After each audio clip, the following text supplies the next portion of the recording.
Everyone, welcome back to my YouTube channel. तो जैसा कि आपको पता है, मैं आपको सी टेट के मोस्ट इम्पोर्टेंट टॉपिक को कवर करवा रही हूँ फॉर ऑल सब्जेक्ट। जो आपके ऑल सब्जेक्ट्स में पूछे जाते हैं, सारे टॉपिक्स में वन बाय वन करके कवर करवा रही हूँ। इससे पहले वाली वीडियो में मैंने आपके ग्रोथ एंड डेवलपमेंट, जिससे क्वेश्चन भर भर के पूछे जाते हैं, उस टॉपिक को कंप्लीट कवर करवा दिया है। अगर अभी तक आपने वो वीडियो नहीं देखी तो प्लीज जाकर चेकआउट जरूर कर लीजिएगा, लिंक मैं आपको डिस्क्रिप्शन में दे दूंगी। और आज की वीडियो में मैं आपके साथ लेकर आई हूँ सेकंड टॉपिक, जिसके अंदर मैं आपके साथ डिस्कस करने वाली हूँ एनसीएफ 2005, आरटी 2009 एंड एनईपी 2020। इन तीनों टॉपिक को मैं एक ही वीडियो में कंप्लीट कवर करूंगी, इसीलिए आप वीडियो को लास्ट तक जरूर देखिएगा। चैनल पर नए हैं तो चैनल को सब्सक्राइब जरूर कीजिएगा। तो चलिए देख लेते हैं अपना फर्स्ट टॉपिक, जो है आपका एनसीएफ 2005। ये एक ऐसा टॉपिक है जिससे क्वेश्चन हर सब्जेक्ट में बनता है, चाहे आपका मैथ हो, साइंस हो, ईवीएस हो, इंग्लिश हो, हिंदी हो, हर एक में इससे क्वेश्चन ना बने हो ही नहीं सकता। इसके जो मार्गदर्शी सिद्धांत है वो बहुत ज्यादा इंपॉर्टेंट है।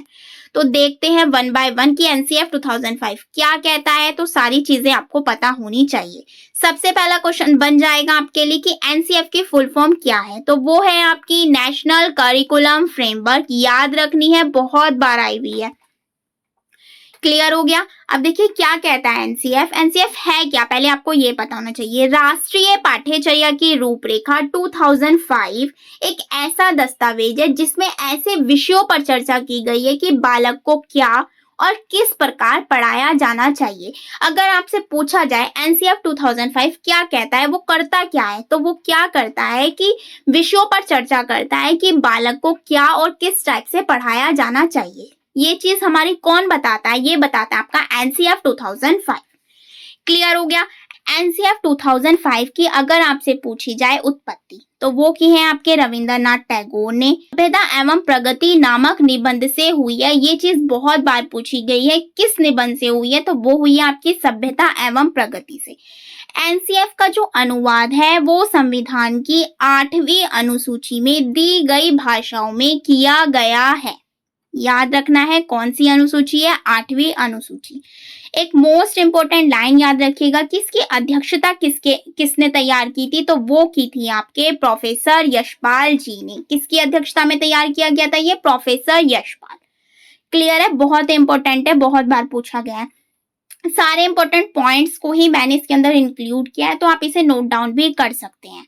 क्लियर हो गया। अगर आपकी इससे थीम पूछी जाए, this is very very very very most important, लिख लीजिएगा। अगर एनसीएफ 2005 की आपसे थीम पूछी जाए तो वो होती है आपकी लर्निंग विदाउट बर्डन। अगर आप इंग्लिश में पढ़ रहे हैं और हिंदी में अगर आप कर रहे हैं तो वो हो जाएगी शिक्षा बिना बोझ के। एग्जाम आपका दोनों में आता है तो आप दोनों याद रख सकते हैं।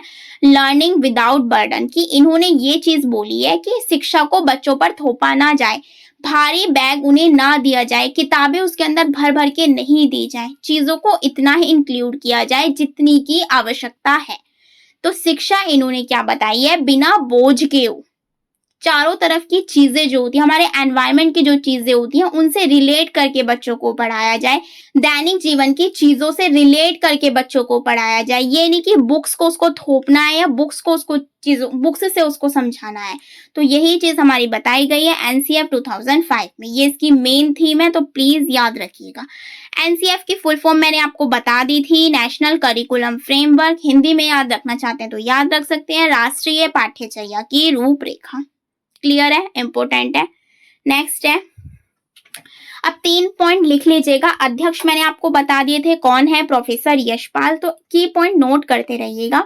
एनसीएफ 2005 है क्या, शिक्षा के क्षेत्र में प्रमुख दस्तावेज है जो हमें ये बताता है कि हमें क्या, कैसे और किस टाइप से बच्चों को पढ़ाना है। कौन कहता है ये, एनसीएफ 2005।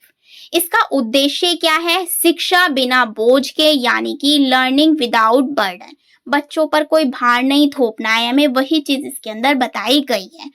आगे आप देख सकते हैं, नोट लिखा गया है कि भारत में अब तक 3 राष्ट्रीय पाठ्यचर्या बन चुकी हैं। अगर आपसे पूछा जाए क्या 2005 यानी एनसीएफ 2005 से भी पहले कोई पाठ्यचर्या आई है, तो ऑफ कोर्स आई है, कितनी आई है? 3 आई है। कौन कौन सी? नोट कर लीजिएगा। 1975 में आई है, 1988 में आई है, 2000 में आई है, और जो एनसीएफ 2005 एवेज है, तो इस चीज को भी नोट डाउन जरूर कर लीजिएगा।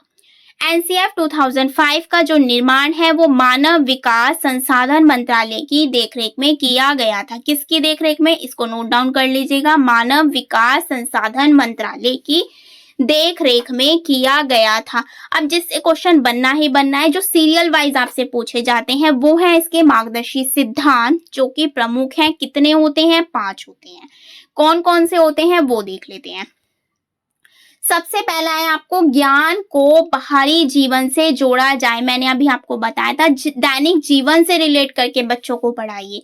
किताबों का बोझ नहीं बच्चों पर थोपना है, उन्हें दैनिक जीवन से रिलेट करके। जैसे कोई बच्चा है, वो दुकान पर गया, कोई चीज ली, मतलब पैसों का लेन देन हुआ, तो मैं तूने यहाँ से आप समझा सकते हैं, मतलब दैनिक चीजों से रिलेट करके बच्चों को पढ़ाना है। तो यही चीज इसमें बताई गई है। सेकेंड इज रटने की प्रणाली खत्म की जाए। बुक में जू की तो पोयम लिखी है और आपने उन्हें रटवाना स्टार्ट कर दिया, वो चीज नहीं करनी है। बच्चों को समझाइए, बच्चों को एक्टिविटी करवाइए उससे रिलेटेड, तो बच्चे ज्यादा जल्दी भी सीख जाएंगे और बच्चे को वो ज्यादा टाइम तक रिमाइंड रहेगा। क्लियर है? थर्ड क्या कहता है कि पाठ्य पुस्तक पर केंद्रित ना हो शिक्षा, की बस किताब में जो लिखा है वही पढ़ा दिया जाए, नहीं, उससे एग्जाम्पल्स दिए जाएं। वो किसकी सहायता से? दैनिक जीवन से रिलेट करके। फोर्थ है कक्षा कक्ष की गतिविधियों से जोड़ा जाए और इन्हें लचीला बनाया जाए। क्लियर है? वही कि समूह में बच्चों को शिक्षण कराया जाए, एक दूसरे से बच्चे इंटरैक्ट करके बच्चे सीखें, तो ये चीज में बताया गया। फोर्थ में राष्ट्रीय मूल्यों के प्रति आस्थावान विद्यार्थी तैयार किए जाए, जिससे पढ़कर बच्चा कोई ना कोई रोजगार प्राप्त कर सके। ये ऐसी चीज बच्चों को पढ़ाई जाए कि बच्चे कुछ ना कुछ उससे रोजगार प्राप्त कर सके। ये नहीं आप कुछ भी पढ़ाए जा रहे हैं, वो चीज नहीं करनी है। तो याद रखने हैं 5 प्रमुख सिद्धांत। फर्स्ट इज ज्ञान को बाहरी जीवन से जोड़ना, रटन प्रणाली से मुक्त करना। थर्ड, पाठ्य पुस्तक केंद्रित ना हो शिक्षा। फोर्थ, गतिविधियों से जोड़े जाए। फिफ्थ इज मूल्यों के प्रति आस्थावान विद्यार्थियों को तैयार करना। पांचों बहुत अच्छे से नोट डाउन कर लीजिएगा, लिख लीजिएगा, बहुत इंपॉर्टेंट है। नेक्स्ट है आपका, अब देखते हैं एनसीएफ 2005 के कुछ इंपॉर्टेंट पॉइंट्स। आप इन्हें कीवर्ड्स भी कह सकते हैं, जो डायरेक्ट आपको ऑप्शन में दिखते हैं और आप टिक कर सकते हैं। तो देख लेते हैं वन बाय वन। पहला है बच्चे सक्रिय हैं, वे स्वयं से जाने और सीखें। एनसीएफ क्या कहता है कि बच्चे स्वयं से जाने, खुद से एक्टिव हो सारी चीजों के लिए, और नई नई चीजों को आजमाएं, क्रिएटिविटी दिखाएं, जोड़ तोड़ करें और स्वयं सुधार करें। कुल मिला के बच्चे जो है हर चीज को खुद से करें, क्योंकि जितना ज्यादा वो खुद से करेंगे ना, तो वो अच्छे से चीजों को सीख सकते हैं। कौन कहता है? एनसीएफ 2005। क्लियर हो गया? देखिए ये एनसीएफ 2005 के जो गाइडेंस यानी कि 5 जो मैंने भी आपको बताया मार्गदर्शी सिद्धांत, उसका ये डायग्राम है। जो चीजें उसने बताई गई है वो मैंने आपको शॉर्ट वे में एक्सप्लेन कर दी। क्लियर है? सेकंड आपका कहता है कि शिक्षा जो है बाल केंद्रित, यानी बच्चे को माइंड में रखकर शिक्षा कराई जाए, चाइल्ड सेंटर्ड हो। थर्ड कहता है बच्चे का चहुमुखी विकास हो। नेक्स्ट, बाहरी ज्ञान से जोड़ा जाए, ये मार्गदर्शी सिद्धांत में भी आ गया। एनसीएफ 2005 का जो निर्माण है किससे किया गया? एनसीईआरटी से, जिसपे हमारा सीटेट का सिलेबस बेस होता है। एनसीईआरटी की ही तरफ से क्या आता है हमारा एनसीएफ 2005 का निर्माण। एनसीएफ 2005 के अनुसार बच्चे जो होते हैं अपनी मातृभाषा में ही सीखते हैं, क्योंकि उनकी जो लैंग्वेज होती है बचपन से वो सीखते आ रहे हैं मातृभाषा से, तो उससे जल्दी सीख जाते हैं। सीखने में यांत्रिकता बार बार होनी चाहिए। भाई गलतियां भी होती हैं, त्रुटि भी होती है, ये तो नहीं है एक बार में ही बच्चा सब कुछ सीख जाएगा, तो सारी चीजें इसके अंदर इंक्लूड होती हैं। बहुभाषिक कक्षा, शिक्षण 3 भाषा त्रिभाषा सूत्र की वकालत करता है। त्रिभाषा सूत्र है क्या? मान लीजिए पहले बच्चा जो है मातृभाषा में सीख रहा है, मातृभाषा उसकी कुछ भी हो सकती है, जिस भी लैंग्वेज का बच्चा होगा, हिंदी का हो सकता है, तमिल, तेलुगु या कुछ भी, जो भी उसकी लैंग्वेज होगी तो वो हमारी मातृभाषा में काउंट होंगी। इसके अलावा उसके पास 2 लैंग्वेजेस और होंगी। मान लीजिए अगर उसकी फर्स्ट लैंग्वेज हिंदी है तो सेकंड में आप इंग्लिश, संस्कृत, उर्दू, तमिल, तेलुगु कुछ भी रख सकते हैं। उसी तरीके से जो आपने सेकंड में चूज कर ली, उसके अलावा भी आप तीसरी भाषा को वो चूज कर सकते हैं जो 2 में नहीं है।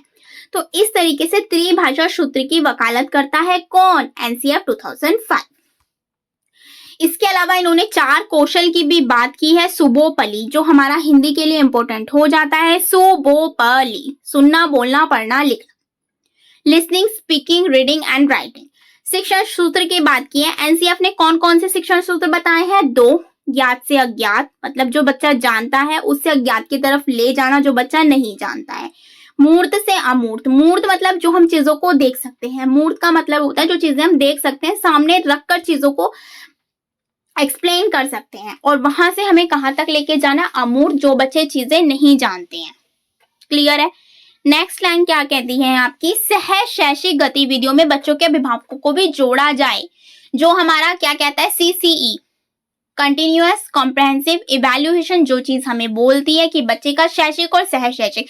शैक्षिक का मतलब होता है जो टीचर यानी जो क्लास के अंदर की एक्टिविटीज होती है, और सहज शैक्षिक का मतलब होता है जो बाहर की एक्टिविटीज भी होती है, उसके अंदर हमें अभिभावकों यानी उसके पेरेंट्स को जोड़ना। किसके? बच्चों के। पुस्तकालय में बच्चे को स्वयं पुस्तक चुनने का अवसर दें, खुद से बच्चा चुने। नेक्स्ट, विशाल पाठ्यक्रम में मोटी मोटी शिक्षा प्रणाली की असफलता ही प्रतीक है। ये मार्गदर्शी सिद्धांत में बता दिया गया है कि बच्चे को रटन प्रणाली से मुक्त करना, पाठ्य पुस्तक केंद्रित नहीं रखनी है शिक्षा, तो मोटी मोटी किताबों का तो कोई रोल नहीं होना चाहिए। सभी विद्यार्थियों हेतु समावेशी वातावरण, सभी को समान रूप से शिक्षा दी जाए। शिक्षक को सुगमकर्ता के रूप में माना जाता है, फैसिलेटर होता है शिक्षक। क्या होता है? फैसिलेटर, मतलब जो बच्चे को सिखाए, समझाए, चीजों को अच्छी तरफ लेकर चले, सुगमकर्ता के रूप में वो जाना जाता है। तो ये एक इसके की पॉइंट्स है जो मैंने ये डार्क ब्लू में रखे हुए हैं ना, इनको आप नोट कर लीजिएगा कीवर्ड के रूप में। एनसीएफ 2005 नोट डालिएगा और कीवर्ड्स लिख लीजिएगा, बहुत इंपॉर्टेंट है। नेक्स्ट है आपका 5 इसकी विधियां हो जाती हैं। जैसे इसके 5 मार्गदर्शी सिद्धांत है उसी तरीके से इसकी विधियां हैं 5। देख लेते हैं कौन कौन सी हैं। पहला तो ये करके सीखना ही कहता है, यानी लर्निंग बाय डूइंग हो, बच्चा करके सीखे, स्वयं सीखे, खुद से क्रिएटिविटी करे, जोड़े तोड़े सब कुछ करे, फर्स्ट विधि। सेकेंड इज निरीक्षण यानी कि इंस्पेक्शन विधि, बच्चा खुद से ये चीज करे, परीक्षण विधि, टेस्ट मेथड। फोर्थ इज सामूहिक विधि, का मतलब होता है बच्चे इंटरैक्शन, एक दूसरे से इंटरैक्शन, सारी चीजें एक दूसरे से एक्सप्लेन करके सीखें, कलेक्टिव लो। मिश्रित विधि, मिक्स्ड मेथड का यूज किया जाए। तो ये किसमें बताई गई है? एनसीएफ 2005 की 5 विधियां हैं, इंपॉर्टेंट है। जैसे इसके 5 मार्गदर्शी सिद्धांत इंपॉर्टेंट है, उसी तरीके से इसकी विधियां बहुत इंपॉर्टेंट है। प्लीज या तो नोट डाउन कर लीजिएगा या अच्छे से वीडियो को 2 से 3 बार आप सुन सकते हैं। क्लियर हो गया? ये इसके क्यूट डायग्राम मैंने डाल दिए हैं, सामूहिक, मिश्रित, इससे भी आपको अंदाजा लग जाएगा कि ये चीजें क्या होती हैं। अब देखिए, जैसे सामूहिक में बच्चे ग्रुप डिस्कशन कर रहे हैं, मिश्रित विधि में बच्चे मिक्स करके चीजों को सीख रहे हैं, 2-2 के पेयर बना रखे हैं, 3-3 के पेयर बना रखे हैं। तो ऐसे जब बच्चे सीखते हैं उसको हम बोलते हैं मिश्रित विधि। आई होप आपको एनसीएफ 2005 बहुत अच्छे से क्लियर हुआ है। मैंने इसके कीवर्ड्स बता दिए, मार्गदर्शी सिद्धांत बता दिए, क्यों आया, कैसे आया, किस लिए आया, सारी चीजें मैंने आपको इसमें एक्सप्लेन कर दी। अब देख लेते हैं हम आरटीई 2009, जो कि आपके एग्जाम पर्पस से इंपॉर्टेंट है, तो उसे देख लेते हैं। तो ये है आपका आरटीई, जिसकी फुल फॉर्म होती है right to education for all. Clear है? दोनों के लिए। कब आया था ये देखते हैं, कौन से अनुच्छेद में दिया गया, किस लिए, किन बच्चों के लिए आया, सब चीज पहले आप नोट कर लीजिएगा। वर्ष 2002 में संविधान के कौन सा संशोधन है? 86वां संशोधन है, अनुच्छेद है 21A। 86वें संशोधन में अनुच्छेद 21A के भाग 3 के मध्य से 6 से 14 वर्ष तक के बच्चों को निःशुल्क एवं अनिवार्य शिक्षा दी जाए। कौन कहता है? आरटीई। क्या कहता है? 6 से 14 वर्ष तक के बच्चों को निःशुल्क एवं अनिवार्य शिक्षा दी जाए। क्लियर है? इसके अंदर 2 लाइनें प्लीज नोट डाउन कर लीजिएगा, जिससे क्वेश्चन बनता है। देखिए, मैंने मोस्ट इंपोर्टेंट भी लिखा हुआ है। पहला ये कि आरटीई 2009 जो है वो पारित कब हुआ, एंड सेकंड ये कि लागू कब हुआ। अगर आपसे पारित पूछे तो लगाना है 4 अगस्त 2009 को, और अगर आपसे लागू पूछे तो आपको लगाना है 1 अप्रैल 2010 को। क्लियर हो गया? अब देखते हैं आरटीई का ऑफिशियल नेम या फुल फॉर्म भी आप इसे कह सकते हैं, वो है the right of children to free and compulsory education act 2009, निशुल्क और अनिवार्य बाल शिक्षा का अधिकार अधिनियम 2009। इंग्लिश वाले बच्चे इंग्लिश में देख सकते हैं, हिंदी वाले बच्चे हिंदी में देख सकते हैं। क्लियर हो गया। फुल फॉर्म देखिए आपको सबकी पता होनी चाहिए, चाहे आरटीओ, एनसीएफओ, एनईपीओ, सबकी फुल फॉर्म पता होनी चाहिए, बहुत बार पूछी गई है। अब इसके अंदर धारा देख लेते हैं वन बाय वन, जिनसे क्वेश्चन बनता है कि धारा 12 में क्या है, 13 में क्या है, 16 में क्या है, इस टाइप से क्वेश्चन बन जाते हैं। पहला है आपका धारा 12। इसके अंदर क्या कहा गया है कि प्राइवेट स्कूल जो होते हैं उसके अंदर 25% सीटें गरीब विद्यार्थियों के लिए आरक्षित होती है। कौन कहता है? आरटी 2009। धारा 13 क्या कहती है? किसी बालक के पास जन्म प्रमाण पत्र न होने की स्थिति में उसे विद्यालय में प्रवेश न लेने से इनकार नहीं किया जा सकता। मतलब उसके पास अगर कोई जन्म प्रमाण पत्र नहीं है तो हम उसे ये नहीं बोल सकते हैं कि आपका इस विद्यालय में एडमिशन नहीं होगा, ये रूल के खिलाफ है। धारा 16 क्या कहती है कि विद्यार्थी को न तो क्लास में फेल किया जाए और न ही उसे विद्यालय से निकाला जाए। जैसा कि आपको पता ही होगा, जो प्राइमरी लेवल के होते हैं उसमें बच्चे को फेल नहीं करना होता है। कौन कहता है? धारा 16। नेक्स्ट आपकी धारा 17 क्या बोलती है कि बच्चे को शारीरिक दंड, प्रताड़ित मतलब बच्चे को मारना पीटना नहीं है। कौन सी धारा में है? 70। 24 में क्या बताए गए हैं? शिक्षक के कर्तव्य जितने भी होते हैं, शिक्षक की रिस्पॉन्सिबिलिटी, सब कुछ बताया गया। किसमें? 24।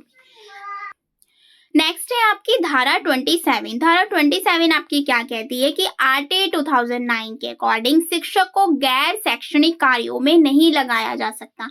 फॉर एग्जाम्पल जनगणना, चुनाव, आपदा प्रबंधन, इन सबको छोड़कर और किसी शैक्षणिक कार्य में जो शिक्षक होते हैं उन्हें नहीं लगाया जा सकता। कौन कहता है? धारा 27। नेक्स्ट आप की पॉइंट्स मान सकते हैं या आप एक इन्हें टैग वर्ड्स भी मान सकते हैं, तो प्लीज नोट डाउन कर लीजिएगा। मोस्ट इंपोर्टेंट पॉइंट्स है कि छात्र और शिक्षक का अनुपात जो है primary level and upper primary level पर कितना होता है। अगर मैं बात करूं प्राइमरी लेवल की, तो प्राइमरी लेवल पर अगर आप छात्र की बात करेंगे 30 स्टूडेंट पर एक टीचर का होना अनिवार्य है, और वहीं अगर अपर की बात करूं तो 35 स्टूडेंट्स पर एक टीचर्स का होना अनिवार्य है। बहुत बार पूछा गया है, प्रीवियस ईयर्स उठाकर देख लेना, बहुत इंपॉर्टेंट है, तो प्लीज नोट डाउन कर लीजिएगा। इसके अलावा देखिए इसमें तो 30 थे, लेकिन अगर ज्यादा हो गए तो देखिए ज्यादा के लिए भी रेशो दिया गया है। अगर 60 स्टूडेंट हैं तो उस पर 2 टीचर होने चाहिए। 61 से 90 के बीच में है तो 3 टीचर होने चाहिए। 91 से 120 स्टूडेंट्स हैं तो 4 टीचर होने चाहिए। 120 से 150 स्टूडेंट है तो 5 टीचर्स होने चाहिए। और अगर 150 प्लस स्टूडेंट्स है तो उस पर आपका एक टीचर एंड प्लस 1 प्रिंसिपल का होना बहुत ज्यादा अनिवार्य है। कौन कहता है? आरटी 2009। टेबल बना लीजिएगा जैसे मैंने बनाई हुई है, अच्छे से क्लियर हो जाएगा। क्लियर है? आगे देखिए, इसके अलावा आरटी 2009 के अनुसार जो प्राथमिक स्तर यानी प्राइमरी लेवल होता है उस पर न्यूनतम शैक्षणिक घंटे व कार्य दिवस कितना होता है, फुल ईयर का बताया गया है, तो वो होता है आपका 800 घंटे एंड 200 दिन। क्लियर है? तो ये चीजें पता होनी चाहिए। प्राथमिक पर होता है 800 घंटे और 200 दिन का समय, और वहीं अगर मैं बात करूं अपर की तो 1000 घंटे और 220 दिन का कार्यकाल होता है। इसके अलावा अगर मैं बात करूं, मोस्ट इंपोर्टेंट है कि आरटी 2009 के अनुसार शिक्षक के लिए एक सप्ताह का जो न्यूनतम घंटे का कार्य होता है वो कितना होता है? 45 आवर्स। ये तो इतना इंपॉर्टेंट है ना, समझ लीजिएगा, आया रखा है, बहुत इंपॉर्टेंट है, मैंने लिखा भी हुआ है। जो ज्यादा ही इंपॉर्टेंट है उस पर मैं लिख देती हूँ खुद से ही। क्लियर है? ये आपको मेरे नोट्स में भी मिल जाएगा, ये मेरे नोट्स हैं, आप अगर बाय करना चाहते हैं बाय भी कर सकते हैं।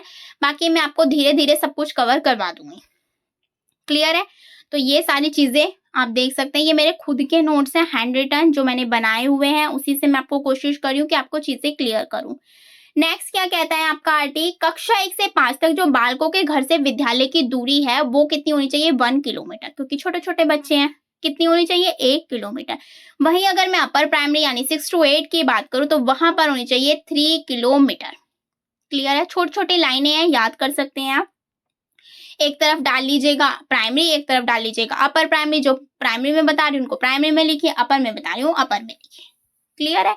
आगे देखिए, इसके अलावा जो एसएमसी का अध्यक्ष, इसकी फुल फॉर्म नोट कर लीजिएगा। स्कूल मैनेजमेंट जो कमेटी होती है उसका जो अध्यक्ष होता है वो अभिभावक यानी कि पेरेंट्स होते हैं। किसी भी स्टूडेंट के पेरेंट्स वो हो सकते हैं। क्लियर है। नेक्स्ट क्या कहता है आपका, स्कूल के विकास का जो अनुदान होता है उस पर जो खर्च का उत्तरदायित्व होता है वो विद्यालय के प्रबंध समिति का होता है। क्लियर है। समावेशी शिक्षा की व्यवस्था यानी वही सभी को समान रूप से शिक्षा दिया जाए, मतलब ये नहीं है कि बच्चा अगर बोल नहीं पा रहा है उसको अलग बैठा दिया, चल नहीं पा रहा है तो उसको अलग बैठा दिया, नहीं, सभी को समान रूप से शिक्षा देनी है, सभी को साथ लेकर चलना है। कौन कहता है, आरटी 2009, ये एनसीएफबी कहता है, अभी आपने पढ़ा। इसके अलावा मैंने देखिए आपको एक चीज बताई थी कि 6 to 14 के बच्चों को निःशुल्क एवं अनिवार्य शिक्षा का अधिकार, लेकिन ये है नॉर्मल बच्चों के लिए जो हंस बोल सकते हैं, खेल सकते हैं, खुद से सब कुछ कर सकते हैं। लेकिन अगर मैं वहीं पर विकलांग या दिव्यांग बच्चों की बात करूं तो उनकी जो एज रखी गई है वो रखी गई है 6 to 18। यही इसका एक मेन पॉइंट है जिससे क्वेश्चन भर भर के आता है, प्लीज नोट डाउन कर लीजिएगा। क्लियर है। यहाँ पर जो है आपका आरटी 2009 कंप्लीट होता है। जितने भी इंपॉर्टेंट पॉइंट्स थे ना मैंने सारे क्लियर कर दिए। एनसीएफ हो चुका है, आरटी हो चुका है। अब देखते हैं एनईपी 2020। एनईपी 2020 की फुल फॉर्म नोट कर लीजिएगा, नेशनल एजुकेशन पॉलिसी 2020, बहुत इंपॉर्टेंट है। एनईपी 2020 भारत की शिक्षा नीति है जिसे भारत सरकार द्वारा 29 जुलाई 2020 में मानव संसाधन विकास मंत्रालय द्वारा रमेश पोखरियाल निशंक द्वारा घोषणा की गई है। प्लीज इनको नोट डाउन जरूर कीजिएगा, जो ये अलग अलग कलर्स में लिखे हैं मैंने इसको नोट डाउन कर लीजिएगा, बहुत इंपॉर्टेंट है। इसके अलावा देख सकते हैं एनईपी ने क्या क्या चीजें बताई है, मैंने हाईलाइट करके लिख दिया है। 34 साल पुरानी राष्ट्रीय शिक्षा नीति 1986 की जगह ये लाई गई है। इससे पहले 2 राष्ट्रीय शिक्षा नीति और आ चुकी है, 1986 एंड 1968, ये 2020। इसकी अध्यक्षता किसने की है, डॉक्टर कस्तूरी रंगन, जो इसरो से हैं। देश के सर्वप्रथम शिक्षा नीति देखिए 3 थी, मैंने आपको बता दी, 1968, 1986, अब आई है 2020। इसमें इंदिरा गांधी थे, इसमें राजीव गांधी थे, 2020 में आपको पता होगा, इसलिए मैंने नहीं लिखे। क्लियर है। एमएचआरडी मानव संसाधन, इसमें इसका जो नाम था एमएचआरडी का नाम बदलकर इसमें क्या कर दिया गया है, शिक्षा मंत्रालय एमओई इसका नाम कर दिया गया है, मोस्ट इंपोर्टेंट है। एनईपी 2020 के तहत केंद्र राज्य सरकार के सहयोग से क्षेत्र का, इसमें डायरेक्ट क्वेश्चन पूछेगा जीडीपी का कितना प्रतिशत निवेश का लक्ष्य रखा गया, तो वो रखा गया आपका 6%। लिख लीजिएगा, इस तरीके से आप लिख सकते हैं। अगर आपको पूरा नहीं लिखना है, जीडीपी का रखा गया है 6%, आपको इससे अच्छे से क्लियर हो जाएगा। नेक्स्ट है आपका वर्ष 2030 तक अध्यापन के लिए न्यूनतम डिग्री योग्यता 4 वर्षीय एकीकृत बीएड डिग्री का होना अनिवार्य है। बीएड को आगे चलकर धीरे धीरे 4 वर्षीय का बना दिया जाएगा 12th के बाद। एमफिल को समाप्त कर दिया गया, बहुत इंपॉर्टेंट है, ये बहुत बार पूछ लिया गया है एग्जाम में। एमफिल को समाप्त कर दिया गया, ऐसी कौन सी एजुकेशन है जिसको समाप्त कर दिया गया, तो वो है आपकी एमफिल। इसके अलावा स्कूल एजुकेशन देख लेते हैं, इसका ढांचा देख लेते हैं। इसके अंदर आपको एक चीज याद रखनी है, 5 + 3 + 4। 5 क्या है, 3 क्या है, 3 क्या है, 4 क्या है, ये पढ़ लेते हैं। जो 10 + 2 होता था पहले, अब उसका जो स्ट्रक्चर है वो चेंज करके 5 + 3 + 3 + 4 कर दिया गया है। ये चीज आप नोट डाउन कर लीजिएगा। इसकी जो शॉर्ट ट्रिक होती है वो होती है आपकी FPMS, foundational middle and secondary, इस तरीके से इसका नाम है FPMS। तो प्लीज इसको अच्छे से माइंड में बिठा लीजिएगा, इससे क्वेश्चन बनना ही बनना है। 5 क्या है, तो यहाँ से आप डायग्राम से समझ सकते हैं। 5 को जो है 2 पार्ट में डिवाइड किया गया है, 3 + 2। 3 का मतलब होता है आपका आंगनवाड़ी के जो स्कूल होते हैं, प्री स्कूल होते हैं, बाल वाटिका स्कूल होते हैं, उन्हें हम बोलते हैं आंगनवाड़ी। और 2 वर्ष कक्षा 1 और 2, इस पूरे का जो स्ट्रक्चर है 5 का, 3 + 2 का, इसको हम बोलते हैं फंडामेंटल स्टेज।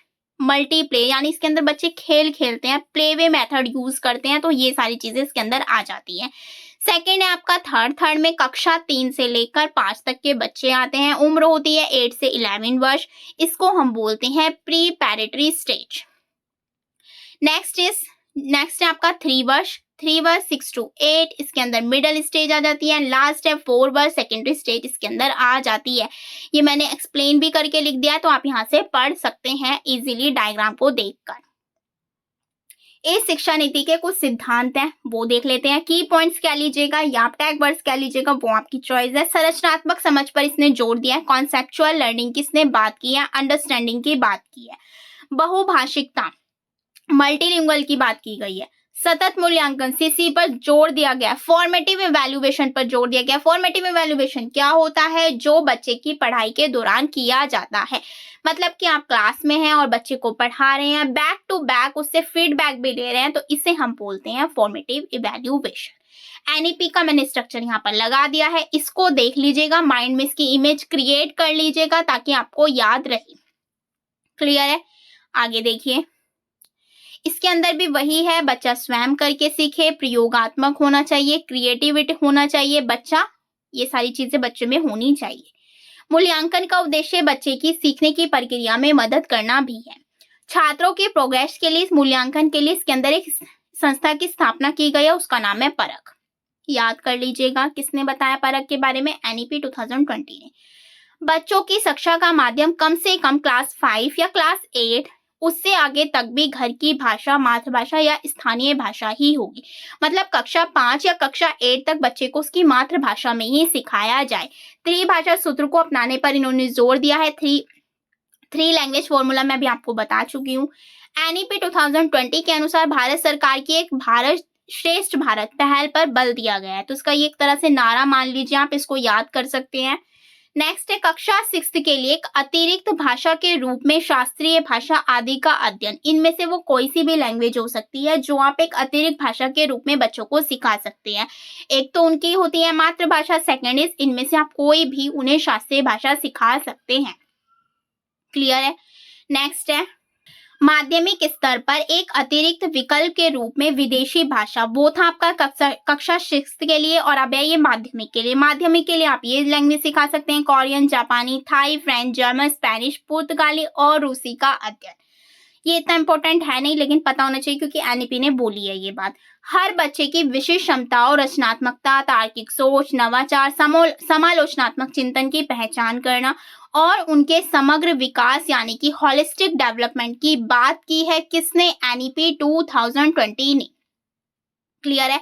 ये मेन पॉइंट्स हैं इसके जो आपको नोट डाउन करने हैं। इसके अलावा समावेशी शिक्षा, इसकी बात तीनों ने की है, चाहे एनसीएफओ, आरटीओ एंड एनईपीओ, सभी ने कहा है कि सभी को समान रूप से शिक्षा दी जाए। कक्षा 6 से ही शैक्षिक पाठ्यक्रम में व्यावसायिक शिक्षा की, बच्चे को कुछ जो भी वो पढ़ रहा है उसे पढ़कर वो कोई ना कोई रोजगार प्राप्त कर सके, ऐसी शिक्षा बच्चे को दी जाए। प्रोग्रेस कार्ड की बात की गई है कि बच्चे का जो डेवलपमेंट हो वो 360 डिग्री बहुआयामी कार्ड हो, मतलब इसके अंदर सारी चीजें इंक्लूड हो, यानी कि कैप। कैप क्या है मैं आपको बता देती हूँ। कैप मतलब कि कॉग्निटिव डेवलपमेंट भी हो, उसका अफेक्टिव भी हो एंड साइकोमोटर भी हो। होलिस्टिक डेवलपमेंट की इसमें उन्होंने बात की है। ये इंपॉर्टेंट लाइन है, नोट कर लीजिएगा, कॉग्निटिव, अफेक्टिव एंड साइकोमोटर। इसके अलावा एक लाइन और करिएगा कि जो परख होती है, मैंने अभी बताया असेसमेंट के लिए ये यूज की गई है, इसकी फुल फॉर्म आ जाती है, तो प्लीज नोट डाउन कर लीजिएगा। Performance assessment review and analysis of knowledge for holistic development, कि बच्चे का हर चीज के प्रति जो है होलिस्टिक डेवलपमेंट किया जाए। इसी के अंदर एनईपी के अंदर एक चीज और कही गई है, ECCE। इसकी बात इसलिए की गई है क्योंकि इसमें आंगनवाड़ी को भी यूज किया गया है। ECCE क्या होता है? Early childhood care and education. इसके बारे में क्वेश्चन नहीं आया है, फुल फॉर्म आई है, तो आप इसे नोट डाउन कर सकते हैं। क्लियर है? आई होप आपको यहाँ तक सब कुछ क्लियर हुआ है। यहाँ पर मैंने आपको देखिए एनईपी भी पढ़ा दिया, एनसीएफ पढ़ा दिया एंड आपका आरटी, जो कि आपके ऑल एग्जाम के लिए हेल्पफुल है। चाहे आप कोई सा भी एग्जाम दे रहे हो, DSSS दे रहे हो, EMRS दे रहे हो, या आपका कोई भी यूपी टेट दे रहे हो, CTET दे रहे हो, या ऑल अदर टेट, कोई सा भी आपका टेट हो, ये तीनों टॉपिक बहुत इंपॉर्टेंट है और CTET के तो फेवरेट हैं, बहुत ज्यादा इससे क्वेश्चंस रिपीट हुए हैं। तो प्लीज इन तीनों को अच्छे से नोट डाउन कर लीजिएगा और अच्छे से रिविजन कर लीजिएगा।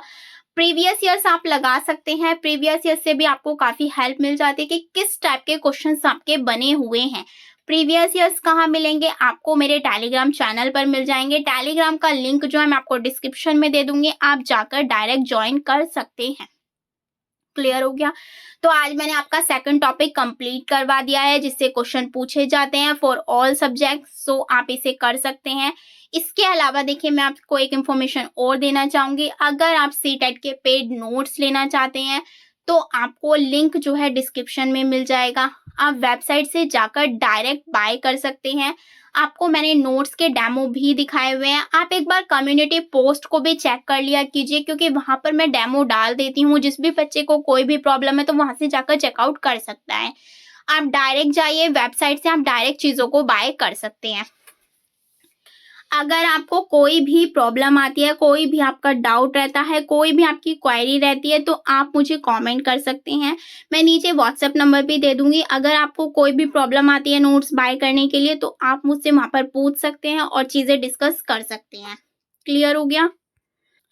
अब कल की वीडियो में मिलेंगे हम नेक्स्ट टॉपिक के साथ। कल मैं आपके साथ कवर कर दूंगी जीन पियाजे वाइगोत्स्की कॉल्बर्ट। 3 टॉपिक मैं कोशिश करूंगी कि एक वीडियो में कवर करवाऊं, ताकि आपका जल्दी से जल्दी कवर हो सके, आप इन चीजों को रिवीजन कर सकें एंड फिर PYQ इसके लगा सकें।